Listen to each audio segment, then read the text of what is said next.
How's everybody this evening? Hi, good morning. Great. Great. Come on in. Come on in.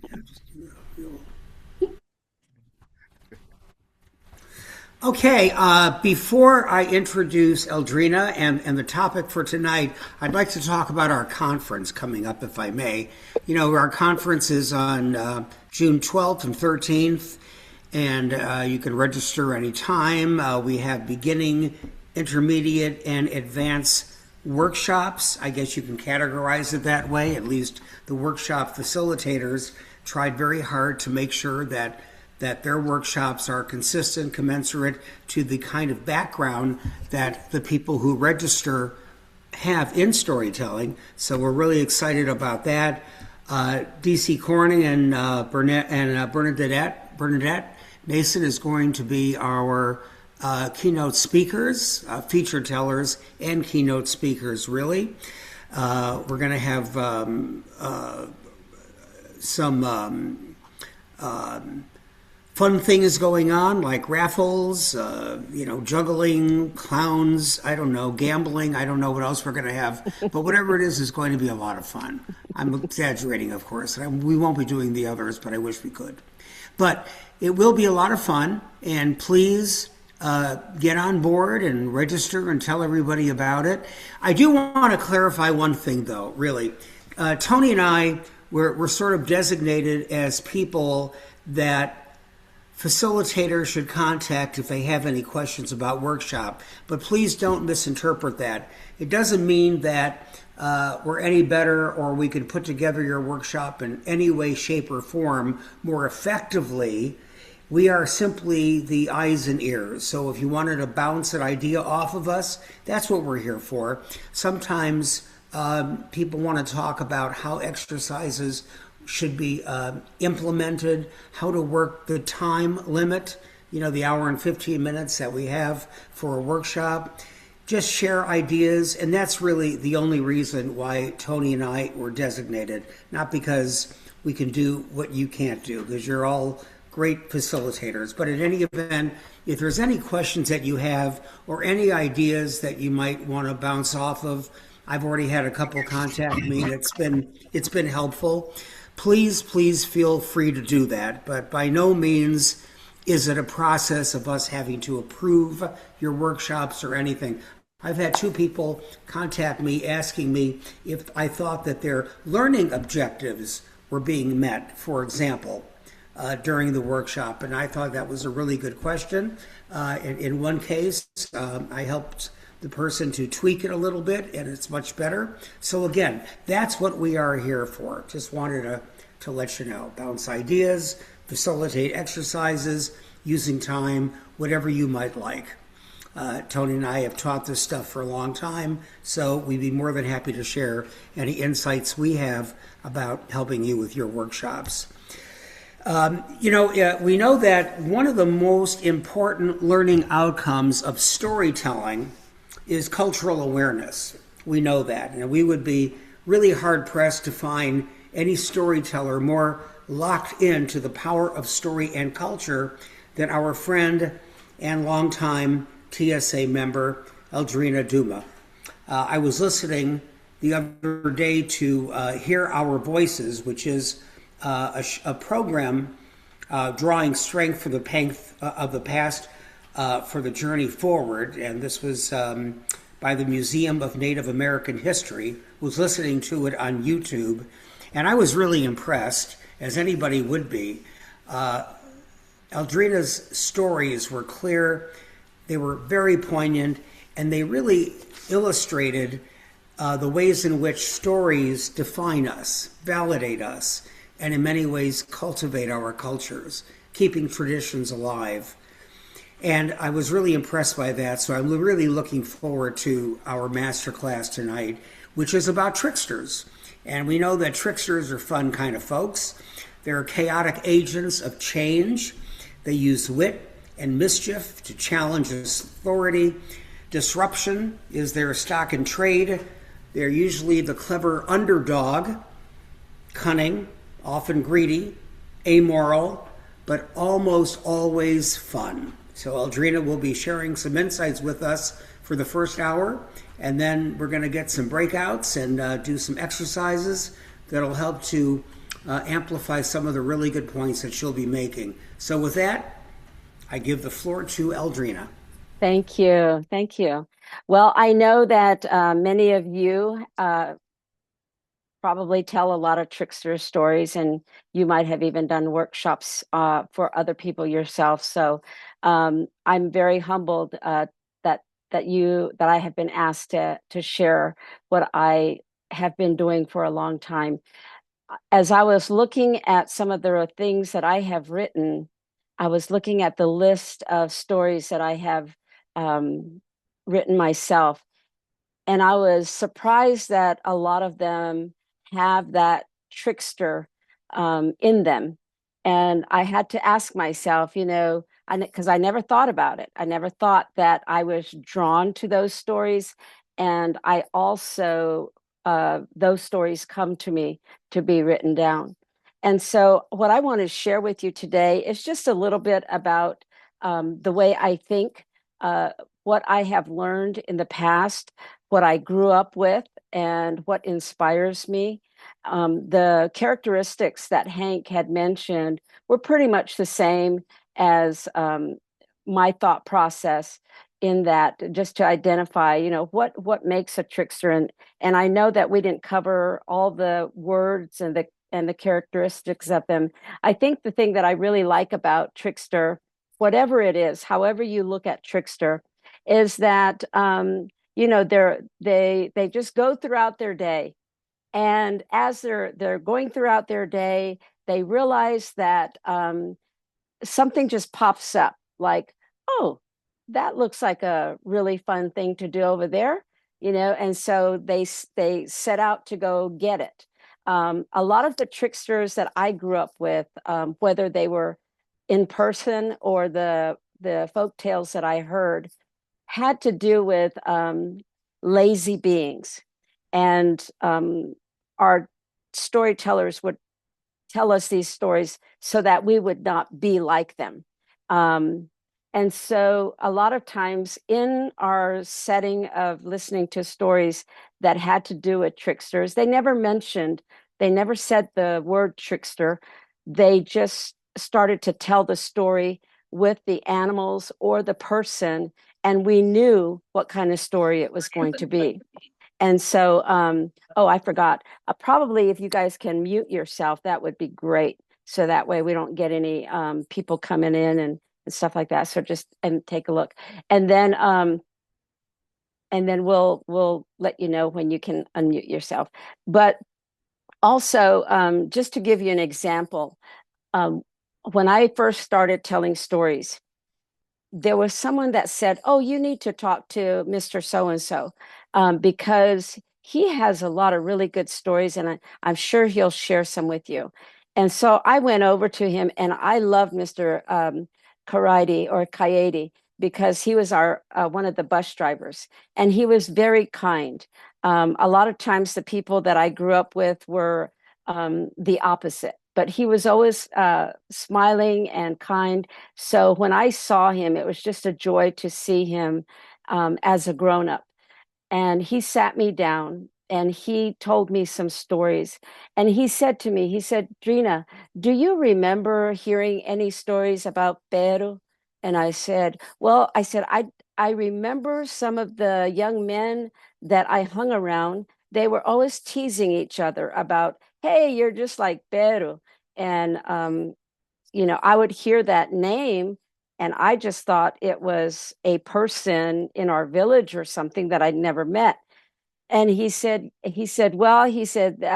Peru is who we tell stories on. And he said, maybe the name that it's a way that we say Pedro because of our Spanish influence. And in some of the stories, they talk about El Rey, and that is the king. And so I said, "Oh, okay." And so he was introducing me to stories that I had kind of heard about the characters, but didn't even realize the influences that came to our people through the Spanish history that we had lived for since the 1600s. And so he proceeded to tell me several stories about Pero. And basically, Pero is just lazy. And a lot of times he needs things like money or food.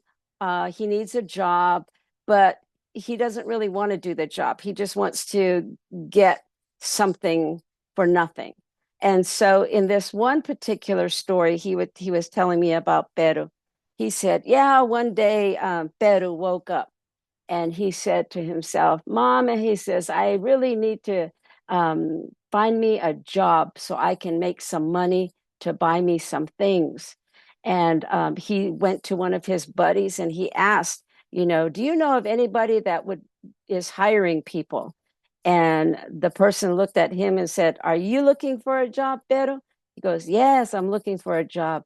I said, Well, I don't know if anybody's going to hire you.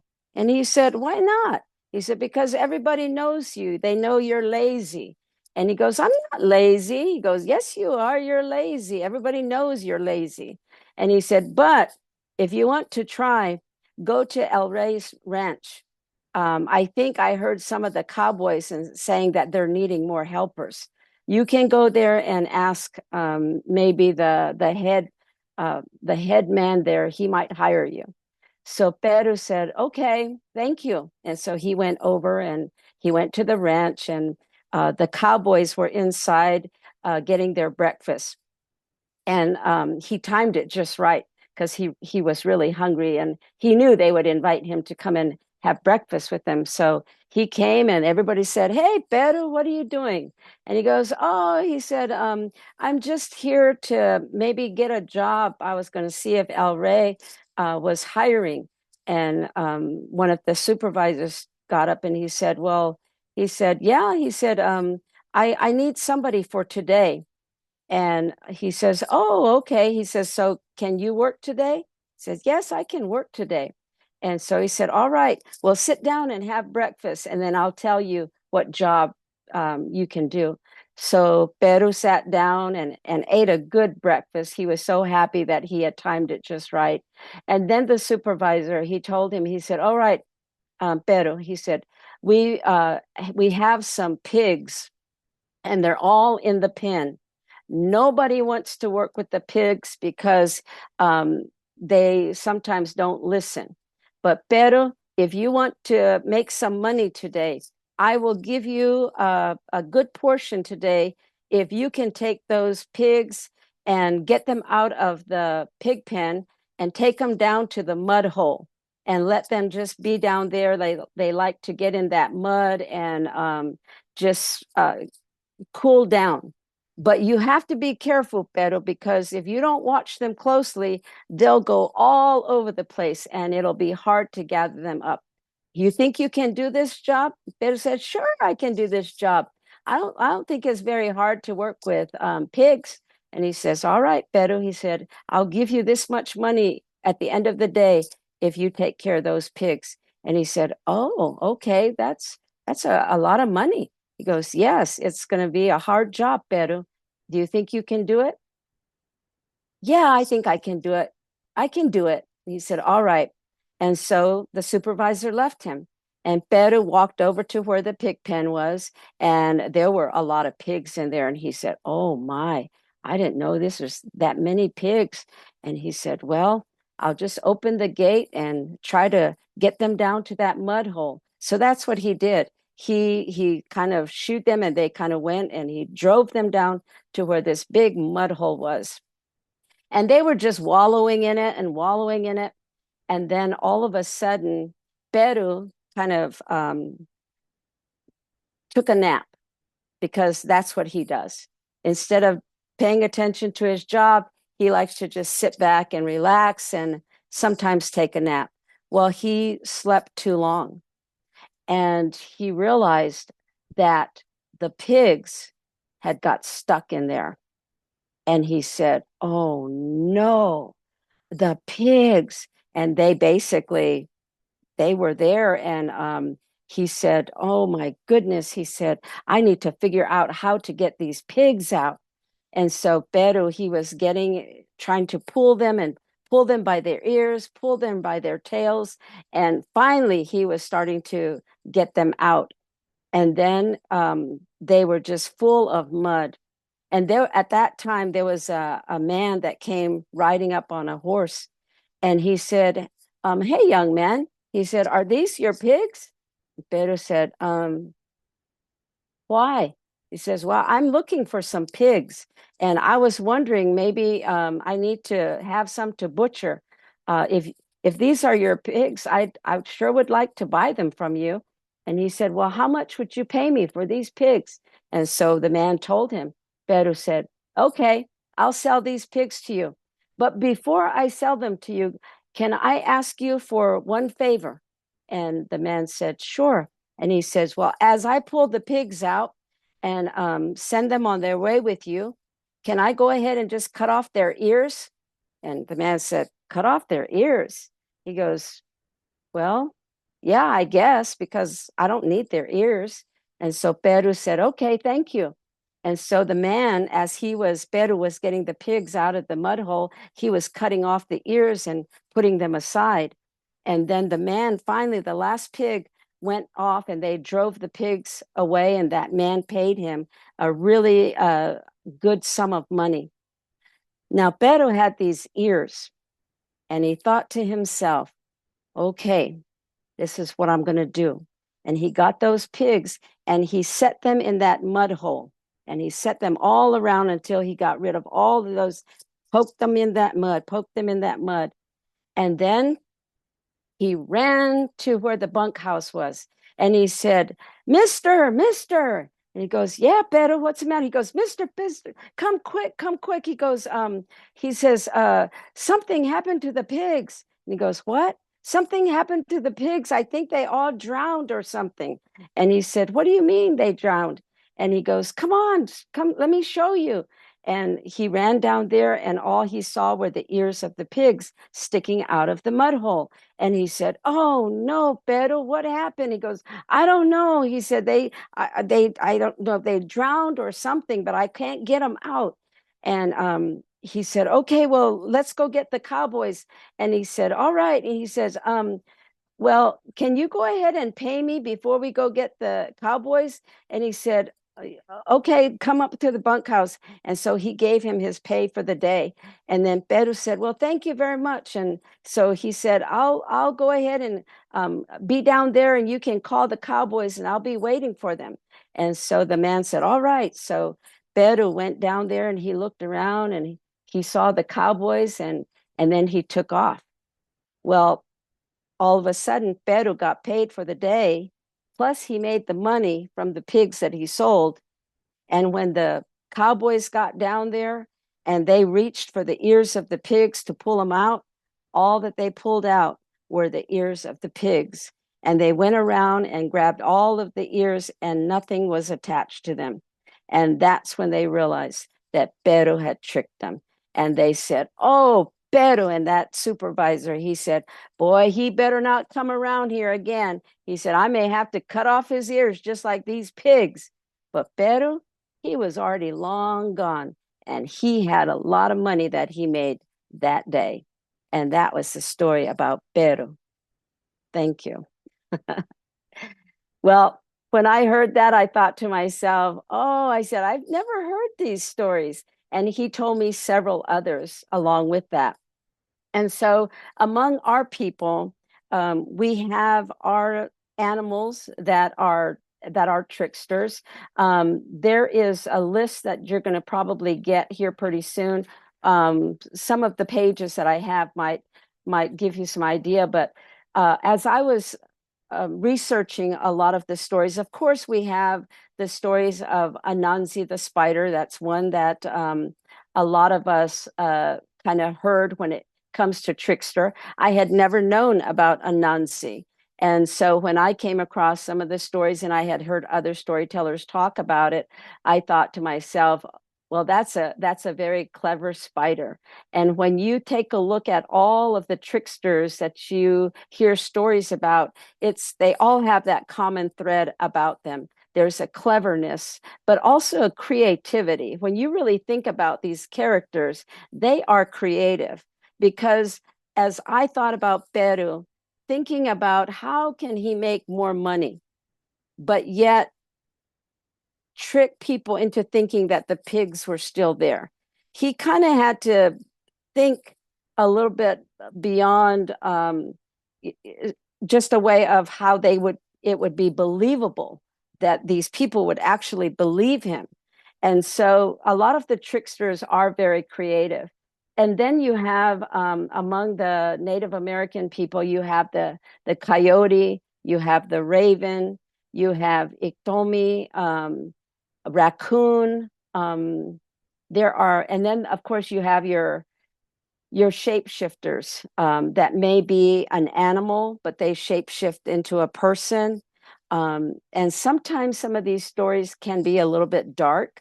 Some of them are very comical, make you laugh. And usually I kind of stay away from the dark ones when I come across those or when people are going to tell me, and I'll say, hold on a minute, is this kind of a scary one? And they'll say, yes. I said, well, don't tell me right now because I don't want to think about it. Because usually I'm traveling on the road at night and by myself. And I said, I don't want these things to come up in my mind as I'm driving. And so I try to pass on a lot of those.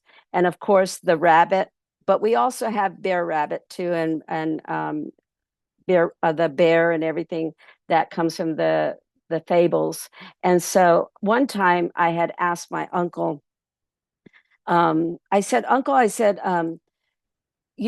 as I travel throughout doing storytelling and I hear other storytellers and other Native American storytellers, a lot of their stories are like ours. They just have a different character about them.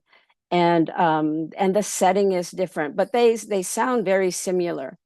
And he told me, he said, it may be because when we all came together for boarding school, those were sometimes some of the boarding schools were worse than others, but the ones that I attended, he said, there were in our dorm room, there were boys of all ages. And some of them were young and they had never been away from their families, and they would cry at night. And we knew that if the person that was taking care of our dorm, whether it was a woman or a man, whenever they heard them crying, they would reprimand them. And so some of the older boys, we would gather around them and tell them, shh, don't cry, don't cry. We'll tell you a story, okay? Or either we'll sing you a song. And so whenever we gathered together, even though they told us not to think about the people that we came from, it was within us. It couldn't be taken out of us. So we always shared stories with one another, but we didn't think about, oh well, this comes from the Kiowa people, or oh, this comes from the Sioux group, or oh, this comes from the people from back east. It was a story. And so whenever we heard it, and if we liked it, when we came home, we shared those stories with our relatives. And maybe because of that, those stories crossed over into other tribes. And that's why they sound so familiar. And then he also said, in going to school, a lot of the stories that were told were from the European countries. And so they just kind of took those in too as their own. And of course, changed the characters into their area. So of the Southwest, it would have been coyote, rabbit, sometimes raccoon, crow, were the main ones. And then there's also the ones like from China. There was one story that I had read about a monkey king. and he was a trickster. And I don't want to pronounce his name and butcher it, but it kind of sounds like Sun Wukong, I think was his name. It's got the Monkey King. And so in the story, um, it was just kind of a little short story. I'd never heard it before, so it was quite interesting. And the description that went along with that is that it said that he is a mischievous immortal who breaks heavenly laws, fights demons, and uses shape shifting to outwit his opponents. And then from Japan, there was one. And Fran, I see Fran's name on there. So Fran, I'm not going to say this correctly, but it's like Kusuni, I think. And it says these fox spirits are known for their shape-shifting abilities, often tricking humans to gain food or simply to cause mischief.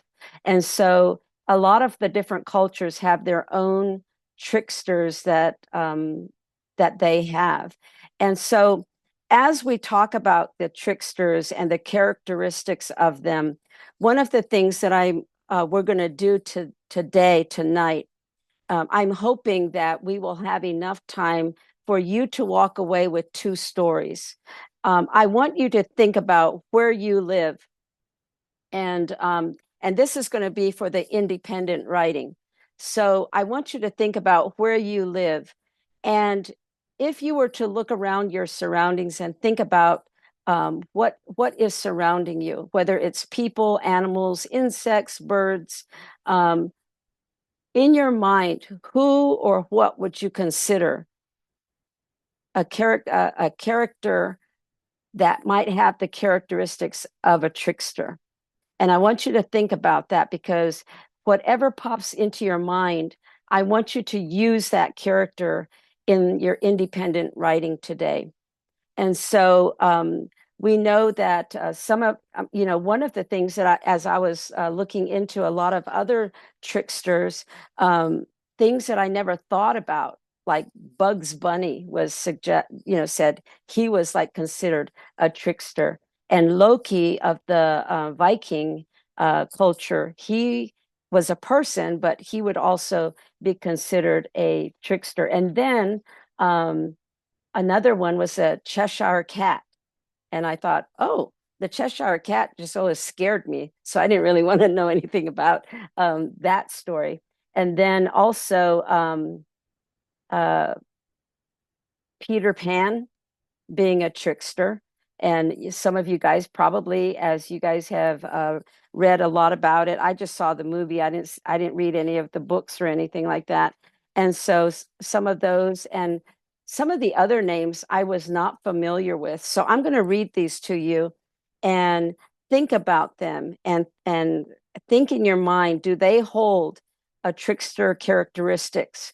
And so one of them is like the Joker from the DC Comics, Matilda Wormwood from the book Matilda, I think it is. I had heard about that name but never read the book. And then Deadpool, who is another Marvel comic. And then Merry and Pippin from J.R.R. Tolkien's Lord of the Rings. I think those were the two little hobbits that wanted to tag along and stuff like that. But in the movie, I never thought about them as being tricksters. So apparently in the book, it might have gone a little bit further about them having that trickster background, because I would never have thought about that. And so those are some of the other people outside of what I felt I grew up with. As I was growing up, I was not a person that read books. I still don't. I am not a person that I can say I read books, although I have a lot of books and I pull them out here and there. But the trickster character, especially the one that comes from this book right here, I don't know how many of you have the trickster book from the Native American groups. When you go through there, the illustrations are wonderful, but you kind of get an idea of the different tricksters among the American Indians across the United States. And Some of them are funny, like Tim Tingles. I like his, and Sunny Dooley. They have some, and there's one in there about raccoon and how he tricks the crawfish because he loves crawfish, and so he tricks them and ends up eating them.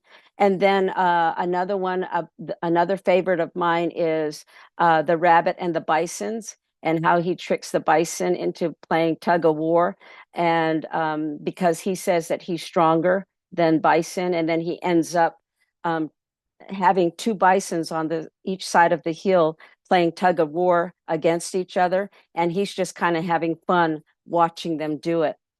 And then in the end, when they find out that he had tricked them, they told him that he did not, they were not going to allow him to drink any water from the water hole that they drank from. And so at first, Rabbit thought, okay, but then he started getting thirsty. And he thought, well, that's the only place I can get water from. And so as he started to go down there looking at that water hole, he saw uh, deer. And he went over there to her and said, Sister Deer, he says, can I borrow your shoes? And she goes, sure, and she lets him borrow his shoes. And he said, well, I don't know if you know this, but the bison or the buffaloes told me that I didn't have permission to go and drink water because I had tricked them. And so I think maybe if their eyesight is not very good, so when they see the tracks on the ground, they will see your tracks and not mine. And so he went down to the water's edge, and just like he said, the bison that came right next to him could not see very well, and he was talking to Hare as if he was the deer. And so the rabbit got a drink and then went back and gave the deer her shoes back. And he said to the rabbit, he says, now I tricked the bisons once, but now you see how I tricked them twice. And then he went on his way. And so I have a lot of rabbits and jackrabbits around here. And so when I look and watch them, that is another way that in writing my stories, because I am surrounded and I pay attention to the animals and the birds and the insects and people, I just observe those characteristics. And so when it comes to writing, a lot of the times I pull from what I have observed in life, and that goes into my writing. One of the things that I tend to do with my trickster stories, especially if they are stories from the Pueblo people, I have a soft heart for Coyote, and I know that he's always getting into mischief and taking things without permission and things like that. But I always want him to learn a lesson. And the only way that you learn a good lesson is to teach somebody. And so in this one particular story that I tell, it's about Coyote and the Blue Jays. And so Coyote, he's going along now. You have to know a little bit about Coyote. He loves songs because he's the one that sings his little children to sleep at night, or his grandchildren. And I understand this because when I was growing up, my father was the singer. And at nighttime, whenever we would go to bed, he would lay on his little twin bed. My saya just had a 2-room house, so when you walk in, the room that you walked into was our living room during the day and our bedroom at night. And then off to the side through a little door, there was just a little kitchen, and that was it. And then our bathroom was outside. So when we got to bed, my saya and we didn't have another bed, so we would pile on blankets on top of each other and make kind of like I guess you would consider it a full-size bed. And we would sleep together on the floor. And at nighttime, I would always say to my dad, Dad, will you sing a song? And he'd say, okay. He said, what do you want to hear? And the only songs that I ever heard and grew up with was our Kachina songs. And he would say, well, which Kachina song do you want to hear? And I would say, well, I really like the Black Velvet Kachinas song. And he'd start singing. And I said, wait. No, I think I want the Morning Kachina. Yeah, the Morning Kachina song. And so then he'd say, Drina, make up your mind. And so he would sing that song. So when I hear about Coyote and he loves to collect songs, I think about those moments in time as a little child and how it was such a joy to hear my father sing me to sleep. And so I know that Coyote, he has to gather and collect more songs from all over to keep his little ones happy. And so as he's going across the land, he's looking for singer of songs. If he comes across somebody that is playing a game, he wants to learn how to play it. Or if they have something that he feels is a new learning tool, he wants to learn it or he wants to take it. Um, and most of the time he enters in a nice, kind way. But if they refuse, then that's when he is just takes it however he wants. And usually he's threatening. He's if you don't give it to me, this is what's going to happen to you.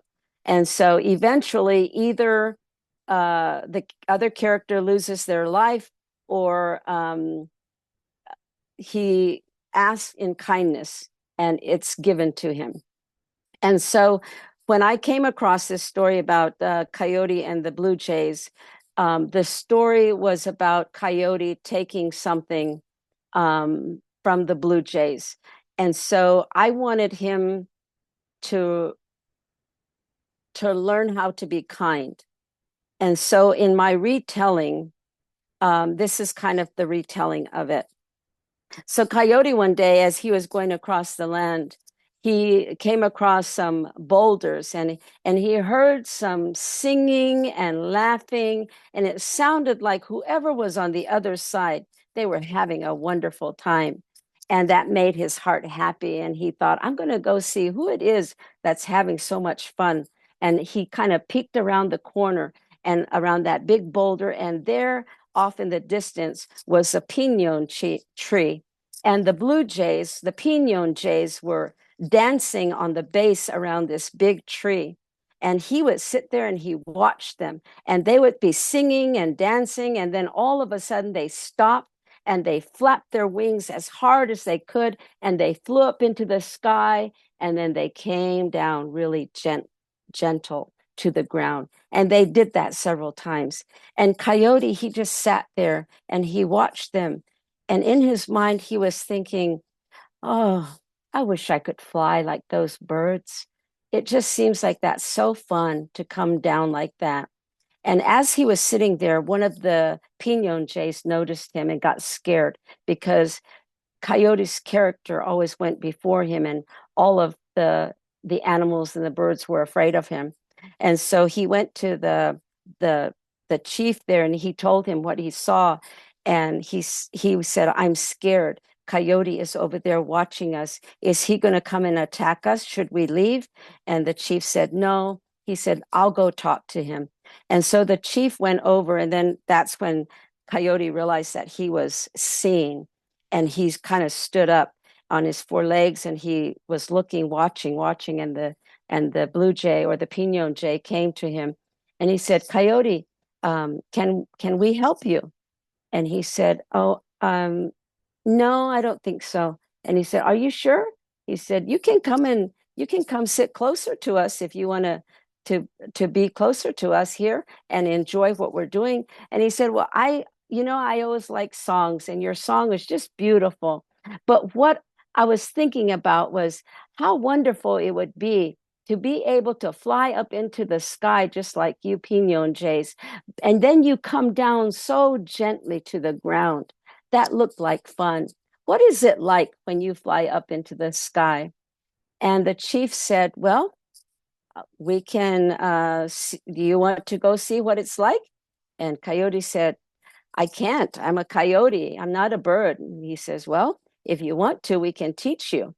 And so Coyote said, you can teach me to fly? And Pinon Jay said, well, we'll try. And so Coyote said, okay. And he says, well, get in the circle. We're going to go around. And when we sing, then we stop.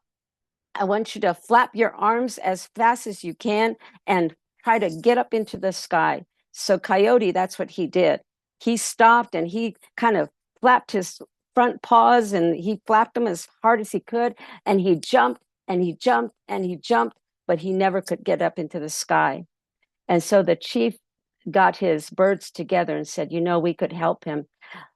Let's take some of our feathers and get that the tar from the pine tree here. We'll spread it all over Coyote's body and we'll stick our feathers onto him. And maybe that will help him fly up into the sky. And so that's what they did. And Coyote just stood there and they put that sticky tar all over him from the pine tree. And then they stuck him with all their feathers and he was going, ooh, ah, ooh, that hurts, ah. And so finally he was covered with their feathers. And so they started to dance around the circle. They were singing their songs and they stopped and they said, flap your wings, Coyote. And Coyote, he was trying so hard and he was kind of getting off the ground. And several of the Pinon Jay said, let's go help him. So they grabbed the back of his, on his fur, and they flew up with him up into the sky. Now, Coyote thought he was doing it all by himself, and he was so proud of himself, and he kept flapping his legs, and he got excited. And he said, oh, this is beautiful. You can see for a long distance. Well, you know, when everything goes up, it has to come back down. And so they tried to bring Coyote back down, but he got so heavy that they lost grip of him and he came flying down onto the ground and he just laid there. And they thought he was dead. They were so sad. But when they went over to him, they realized he was still breathing. And one of them said, I'll be right back. I have something that I think will help him. And then all of a sudden, this Pinon Jay drags out this skunk's tail and he puts it right in front of Coyote's nose. And Coyote's eyes pop up and he's going, ew, get that away from me. What is that terrible smell? And they had kind of put it all around him. And the Pinon Jay said, well, all I know is that someone gave this to me to use for emergencies. And I think this is an emergency, Coyote, because we didn't know if you were dead or not. Well, he woke up. And after that, they said he smelled kind of bad, like a skunk. But they asked him, do you want to try this again? And Coyote said, no, he said, you go ahead and you dance. I got to go up there and see what it was like, and that's enough. I'm not a Pinon Jay, I'm a coyote. I have to live on the land. But thank you so much. That was very kind of you for you to let me see what it's like to be up high in the sky. And so they tried to help him get all of the feathers off of him. But that pine tar, they couldn't quite get it off of his body. And so today, he not only has it on his fur, but a little bit got into his eyes. And when you look into his eyes, it's kind of the color of that pine tar that you find on those trees. And that's the story about Coyote and the Pinon Jays. Thank you. And so in that, it had to take what I knew, what I had experienced. And so the singing of my father, the kindness of people, because when I was growing up, that was kind of what was shown to me. Whenever somebody was mean and we would tell our grandparents or uncles and aunts about it, they said, well, the next time they come around, you let them play with you, but you teach them how to play in a good way. And then if they continue to play in a good way, always ask them to come and play so that way they can learn another way. And so, in the back of my mind, all of those teachings that I was raised with come out through my stories. And so, even though it was a trickster story, it turned out into something good because in the story itself, Coyote didn't make good decisions and he hurt the Pinon Jays, and I didn't want that to happen. And so in your thinking, I want you're going to be asked to come up with some characters on your independent thing. I think I have some papers for you to look at. But before we do that, we're going to be going into groups, and we're going to have breakout groups. And in those groups, what I want you guys to do, I'm just going to give you 15 minutes because this is going to be a very quick, creative thinking and writing. So hopefully, if you guys don't have anything to write with, we're going to take a break before we do that so you can get up and get something to write with. And then that way, when you get into your breakout groups, you'll have everything that you need. Also, when you get into your groups, maximum, there might be about 5 people in your groups.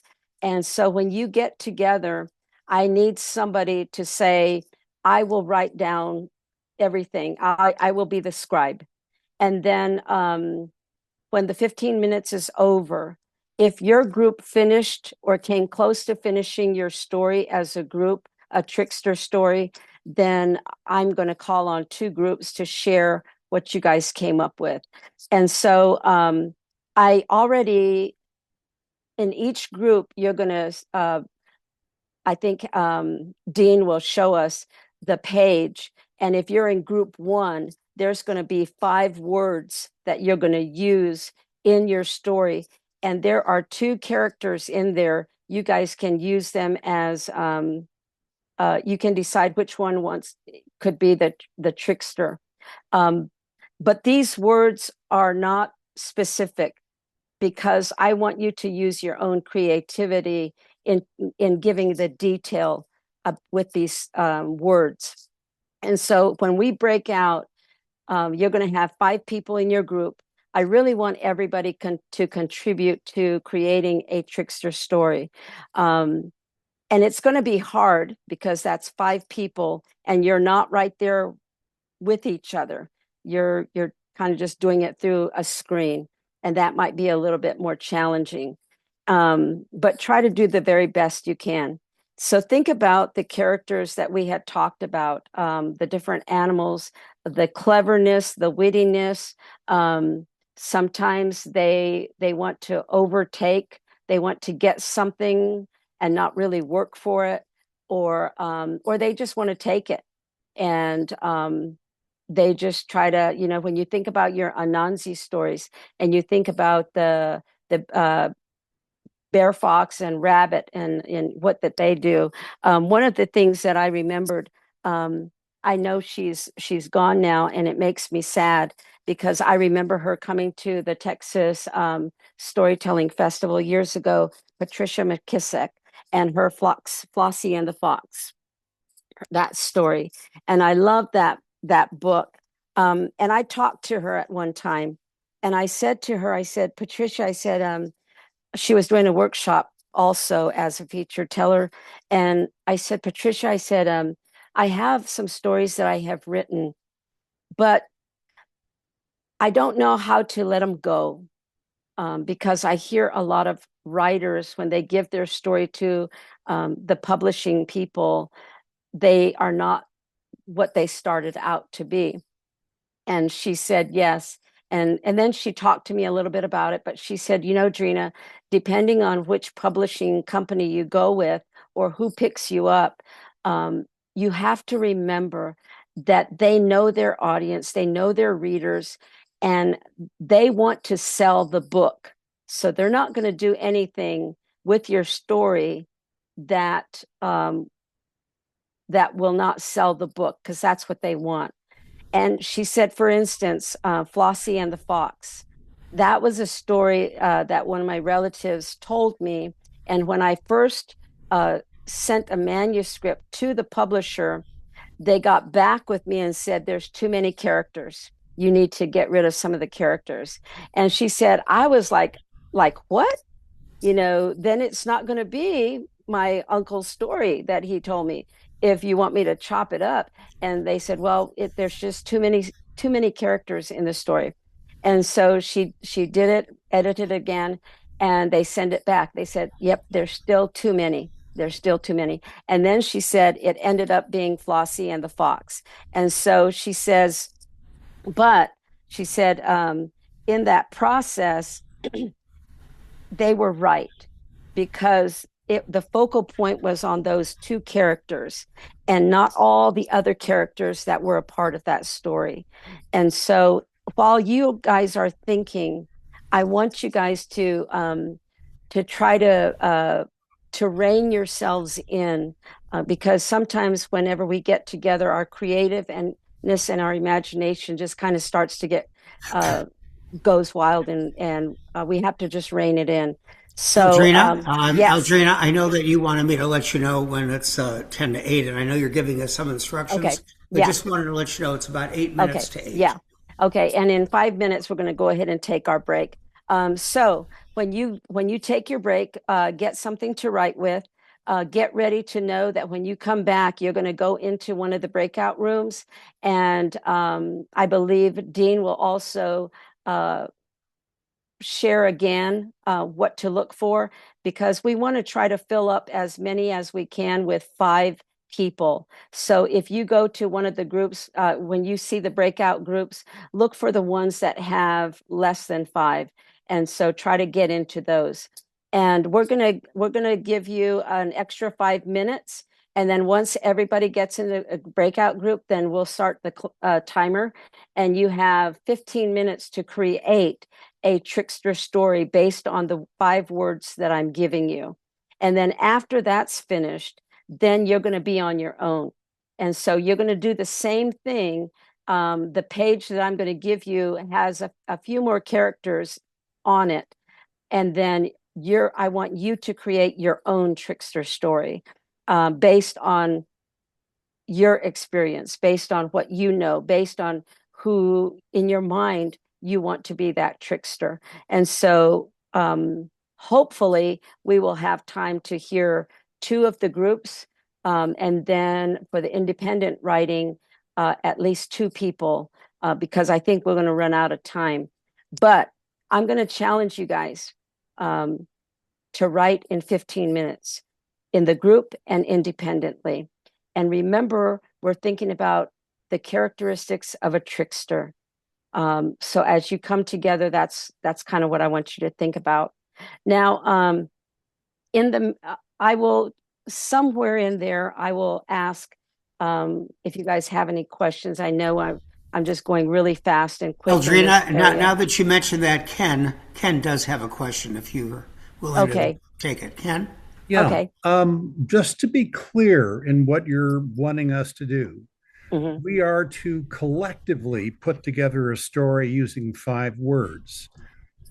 And, as when you were saying you need to decide who you want to be that trickster, you as an individual teller or writer, but we need to do that with consensus, correct? Because we're doing this as a group. Yes, yes, yes. So So when you there's going to be brainstorming, and people Mhm. will throw out suggestions, and then kind of a kindness to allow people to contribute various elements of that story.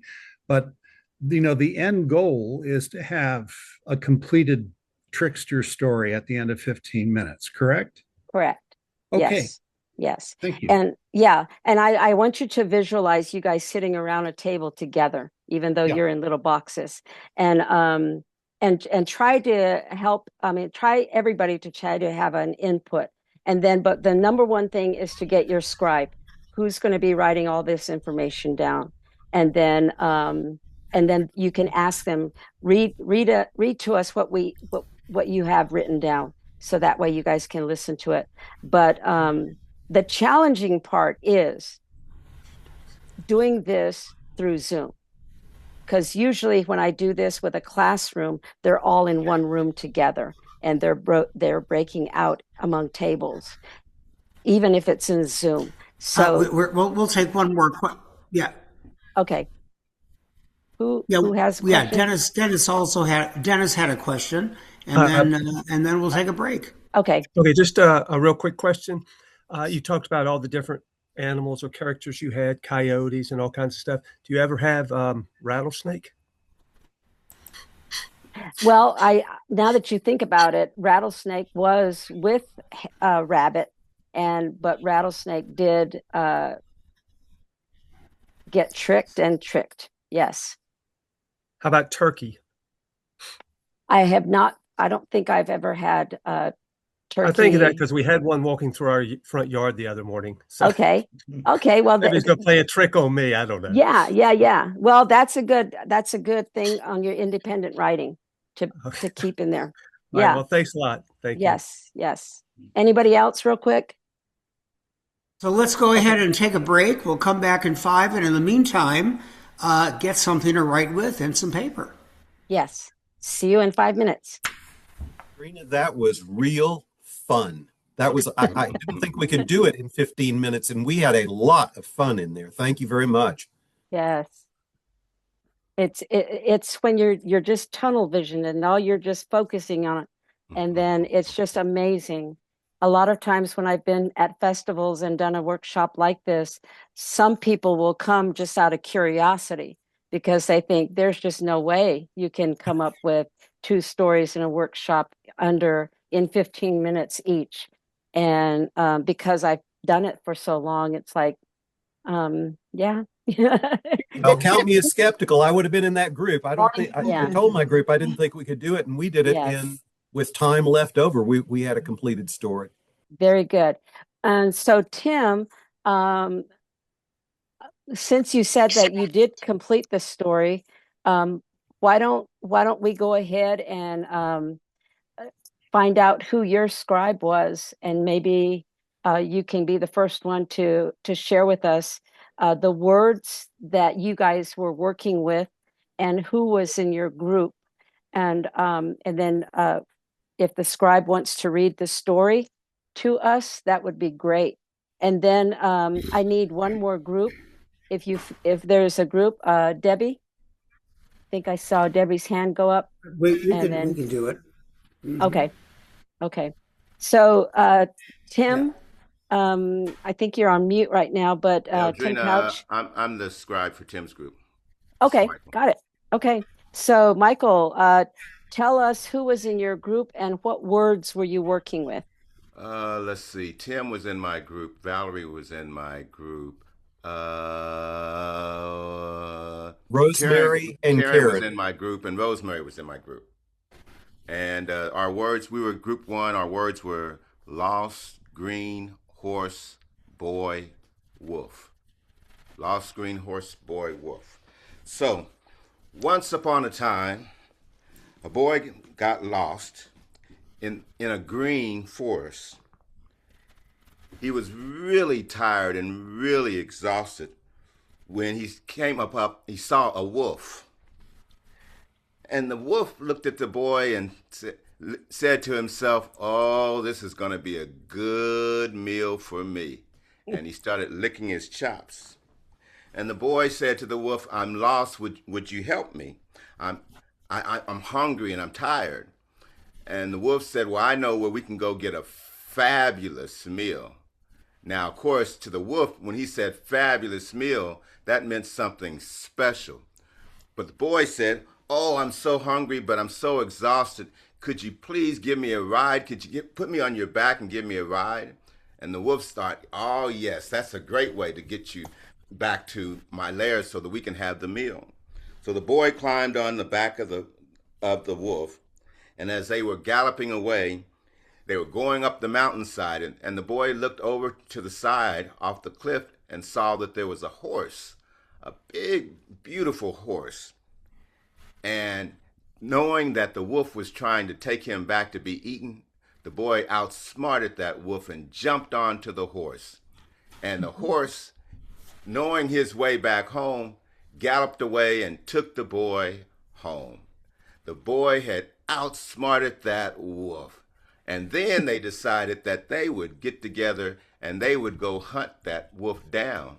So the boy climbed up on that horse, and they went back to that green forest, and they found that wolf. And the horse bucked the boy off and let the wolf eat the boy up. That's the end of the story. Oh my gosh. That caught me off guard right there. So we had too many tricksters. Okay. Well, all right. Now, thank you, Michael, and everybody that was in your group. Let me see. I hope that's not my alarm that's going off. All right. I think Debbie, who Yeah. was your scribe? Who is the scribe? Wait a minute, I don't see the whole screen. I can't remember everybody's name. Well, okay, Who has the Rosemary paper? was there, and Tony and somebody else. Diane? Let me see the pictures. Okay, Emily. Emily was there, and Diane and Tony. Okay. And who wrote the story And down? Diane wrote it down. Okay. And Okay. they So, asked me to tell it, so I don't know. okay. Okay. So, okay. That'd be fine. Just let us know what your words were that you used in the story. Oh, the words were orange, rabbit, bear, man. And stuck. Oh, and stuck. Thank you. Okay. All right. Go ahead. Let us hear it. Well, Rabbit happened to notice that man had found all these oranges and decided that he would make orange marmalade. Now, no one in the community had ever had such a delicacy, but man was going to create it, and Rabbit watched from the sidelines, and he saw that man had put it way up high on the shelves in his larder, and he couldn't get up that high. So he went to Bear. He could get Bear to do anything. And he said, Bear, you would love marmalade. It tastes a lot like honey, but better. Why don't you go to man's larder and get the marmalade? Well, Bear thought that sounded pretty good, especially since he was getting ready for winter. So he goes to the larder, Rabbit helps him get the door open, and Bear climbs up the high shelves to get the marmalade, and bing, bang, boom, down he falls, and the marmalade sticks all of Bear together with Bear, and Rabbit can't get anything but one unbroken jar of marmalade. So he grabs it and runs. Meanwhile, man comes in to see what's all the noise about, and he sees Bear stuck to all his marvelous marmalade. And he says, okay, stay here for the winter. I'm locking the door. I'll never make marmalade again. Yay. Thank you. That was wonderful. Oh my goodness. This is why bears hibernate. Is that right? Could be. Yes, yes. And well, thank you guys so much. Now, we don't have much time. So what I'm going to do is you guys, we don't have to go into a breakout room. You guys can just be right where you're at. If you want to, you know, you can leave your screen up if you want, but you're going to do the same thing that you guys did in the group, but independently. And so, Dean, that one paper, I think you guys might have been able to download it. That gives you. I just put it in the chat again. Okay, so it's titled like Trickster Tales Independent Writing, I think. And so if you open that up, even if you're looking at it, if you have a sheet of paper and you want to just jot down the information, then we're going to do the same thing. I'm going to give you 5 minutes to do what you have to do with it, open it up, and then 15 minutes to start writing. And I may break in as it gets closer because on my phone it says 8:42. And so I want you guys to try to get as much possible out of it. So go ahead. You guys already have the experience of putting your thoughts together in a group. Now do it independently. Create your own trickster story. And then at the end, when I call you back, hopefully we'll have time to listen to two people. Are All we right, go ahead and supposed- begin. Oh. I'm going to go ahead and share my screen with the document on it for those who have a hard time seeing it. Okay. Thank you, Okay. Dean. All right. Okay, I'm going to put my email in the chat. Somebody could probably type faster than me.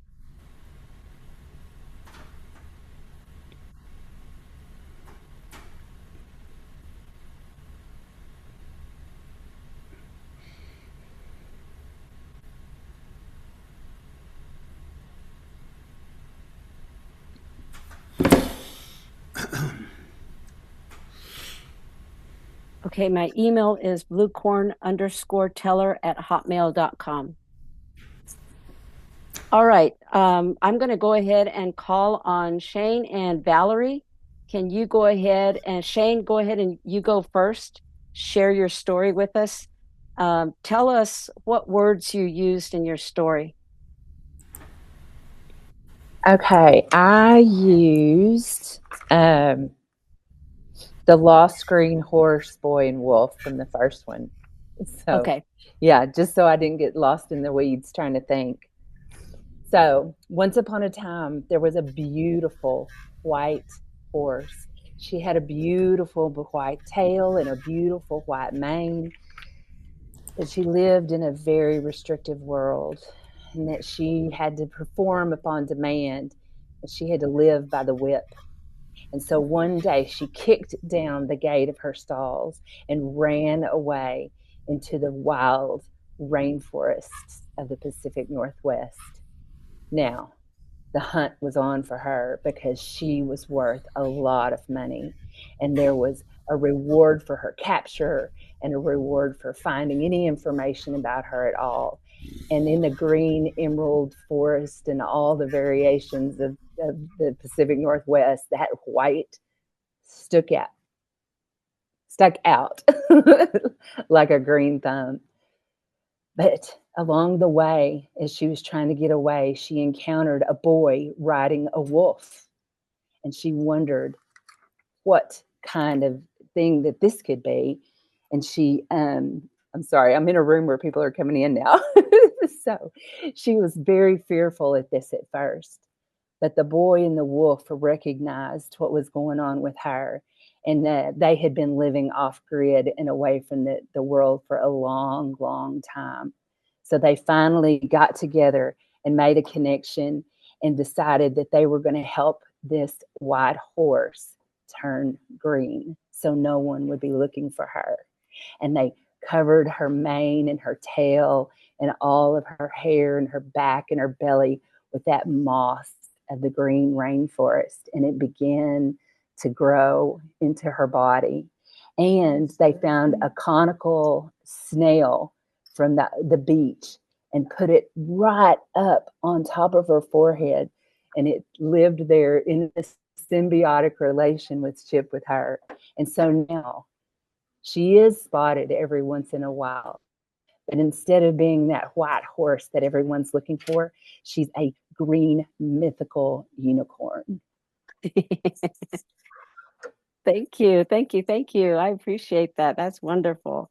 Yay. Share that with me. And then Valerie Kimball, let's go ahead and let me hear the story that you wrote. Okay.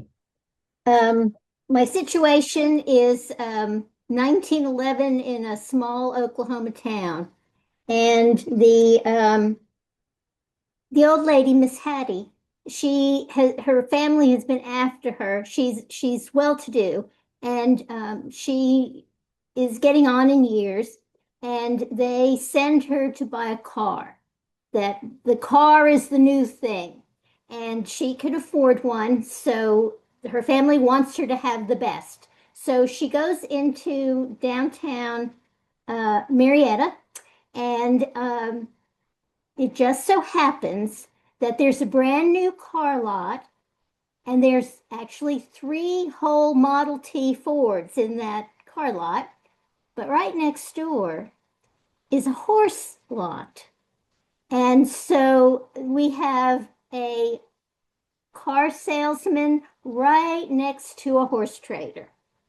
And Miss Hattie goes to the car lot, and the salesman is getting ready to sell her a car. There aren't very many choices in 1911, and Miss Hattie has definite ideas about what she likes, and she says, "I want a yellow car." And the salesman said, "But Miss Hattie, the cars only come in black." She said, "I want a yellow car." "But ma'am, I want a yellow car." And from across the way in the next lot, the horse trader waves to Miss Hattie and goes, "Ma'am, I've got 3 yellow horses. Why don't you come over here and take a look?" And so she does. So it's if I had more time, I could build it up about who's the better salesman, but you get the idea. Yes, yes, you got the start of it. And that's kind of what I want is, even though you guys, you can, when you put it down on your computer, it's probably going to grow, and you're going to start bringing up all these other things that are going to enter into your mind. But I really do want you guys to email me the finished product so that I can see what was done. And I know that there were there's several of you that have your hands up, but because of time, it's 8:58 now, and so we're going to go ahead and wind it down. And I really appreciate you guys showing up and participating. I think the trickster stories, they are very witty, creative. Some of them can be very mischievous, and it says something about who we are as a people too, because I think as we go on in life, we also have a little bit of that character in us also. And as a grandmother, I know that a lot of the stories that I create with my grandchildren have a little bit of that trickster in me when I tell them the stories that I create. And many of them, they recognize themselves in my stories because I try to see if they can find themselves in the stories that I create for them. So I really appreciate you guys, Dean and Hank and Emily and everybody else that was helping out. I appreciate everything that you have there, Craig and Hank and Ken, and I think Michael might have had his hand up to share a story. I'm sorry we ran out of time. We would have loved to have heard what you guys had to say, but please share your story with me. And you have my email, so you guys can ask me any kind of questions that you might have thought about after this was all over with. And I appreciate Tejas for doing what they're doing and helping us to just get better at what we do as storytellers. But remember, you guys have the ability to create your own stories. I know it's really good to get them from the book, but I want you guys to really look within yourselves and realize you can do this. You did it in 15 minutes. Even if you just brainstorm with yourself and challenge yourself, set the timer, say, I'm going to follow these same things, color, situation, object, character, whatever, just kind of practice that. And then set a timer and say, okay, what can I do with this? And then create a story. And hopefully one of these days, we'll hear those stories on stage somewhere. So thank you very much. I appreciate you guys. And Hank, is there anything that you have to say? No, Eldrina, this was wonderful. Very, very wonderful. We really do appreciate it a lot. Debbie is going to be with us next month talking about adapting fairy tales. So that should be interesting treat for it as well.